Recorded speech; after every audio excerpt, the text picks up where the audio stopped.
Pernah nggak sih kalian ngerasa kalau generasi kita, milenial dan Gen Z, kayaknya bakal lebih susah deh secara finansial di masa depan? Mungkin 5, 10, atau 20 tahun lagi. Ini bukan cuma perasaan loh, tapi sebuah tren yang makin kelihatan nyata dan jujur aja cukup bikin khawatir. Ini masalah kita bersama. Nah, ini nih yang menarik. Kalimat ini seolah-olah bilang, jangan-jangan kita sendiri juga bagian dari masalahnya.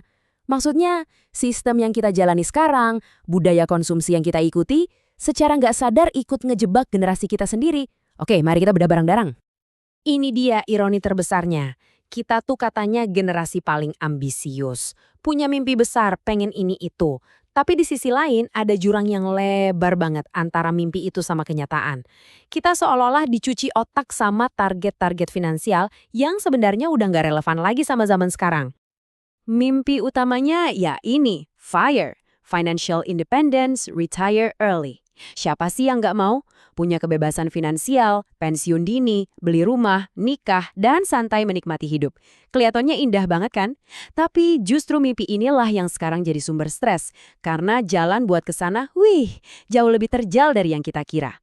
Coba kita bandingkan deh, zaman orang tua kita dulu, nikah muda terus beli rumah itu kayak jalur yang normal dan bisa dicapai. Kalau kita sekarang, boro-boro, harga properti sama biaya hidup naiknya gila-gilaan, bikin jalur itu kelihatan hampir mustahil. Jadi, target finansial warisan dari zaman dulu itu udah benar-benar usang. Dan inilah angka yang bikin kita semua nelen ludah. 1 miliar rupiah. Itu baru harga awalnya loh buat rumah yang mungkin posisinya di pinggiran Jakarta. Coba bayangin, anak muda dengan gaji UMR atau sedikit di atasnya, gimana caranya nabung segitu banyak? Ini kenyataan pahit yang harus kita hadapi. Oke, jadi apa sih yang sebenarnya ngejebak kita? Nah, ada 3 faktor utama nih, 3 jebakan yang pelan-pelan narik generasi kita ke tempat yang disebut lubang meraka finansial. Ini dia biang keladinya. Pertama, harga-harga kebutuhan yang naiknya nggak kira-kira. Kedua, pendapatan kita yang tumbuhnya itu nggak sebanding sama kenaikan biaya hidup. Dan yang ketiga, yang mungkin paling tricky, adalah kebiasaan belanja kita yang dibentuk sama era digital sekarang. Dan ini bukan cuma perasaan kita doang, ini fakta.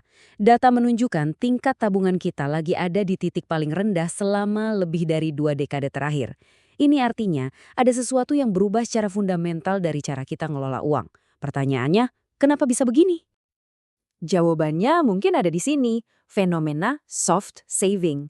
Jadi, karena tujuan jangka panjang kayak beli rumah itu rasanya mustahil banget, akhirnya kita geser fokus ke kebahagiaan jangka pendek. Healing, nonton konser, liburan. Ini bukan sekedar boros ya, tapi lebih kayak respons psikologis kita terhadap masa depan yang rasanya makin nggak pasti.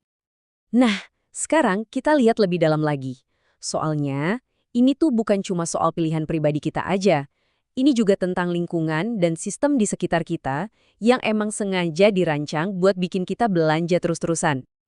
Coba lihat deh, lonjakan gila ini. Dulu, orang tua kita mungkin cuma lihat 1000-an iklan dalam sehari. Hari ini, kita dibombardir sampai 10.000 kali setiap hari. Dengan pesan yang sama, beli, beli, beli.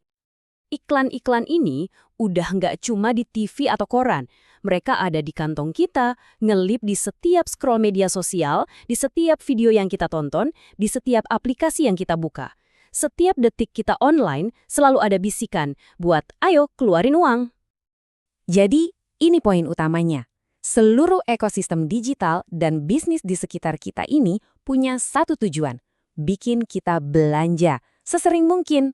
Sadar akan hal ini aja udah jadi langkah pertama buat ngelindungin diri kita sendiri.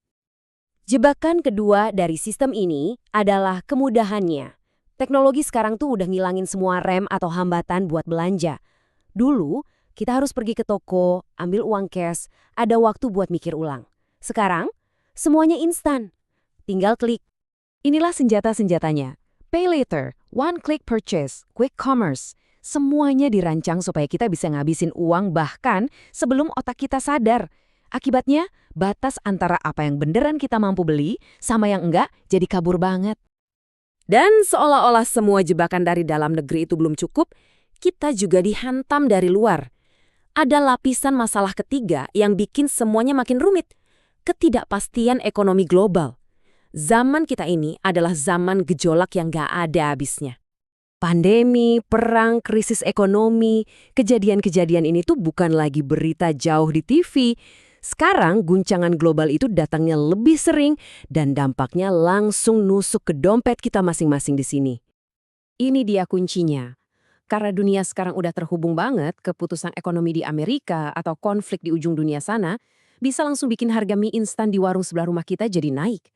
Apa yang terjadi di belahan dunia lain sekarang benar-benar ngaruh ke isi dompet kita. Oke, setelah dengar semua masalah ini, pasti pusing kan? Terus solusinya gimana dong? Jawabannya bukan cuma sekedar cari duit lebih banyak, itu cara pikir lama. Jawabannya ada di perubahan mendasar soal cara kita mandang keuangan.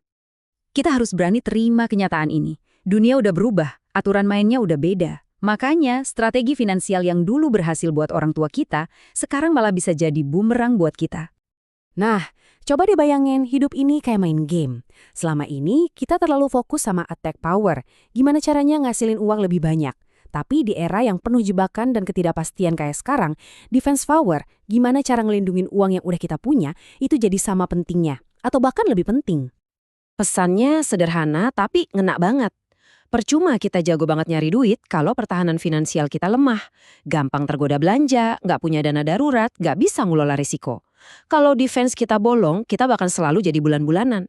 Membangun pertahanan itu kunci buat benar-benar merdeka. Jadi, saya mau tinggalin kalian dengan pertanyaan ini. Di tengah gempuran 10.000 iklan setiap hari, kemudahan pay later, dan badai ekonomi global, coba tanya ke diri sendiri. Seberapa kuat sebenarnya pertahanan finansial yang udah kamu bangun? Coba direnungkan.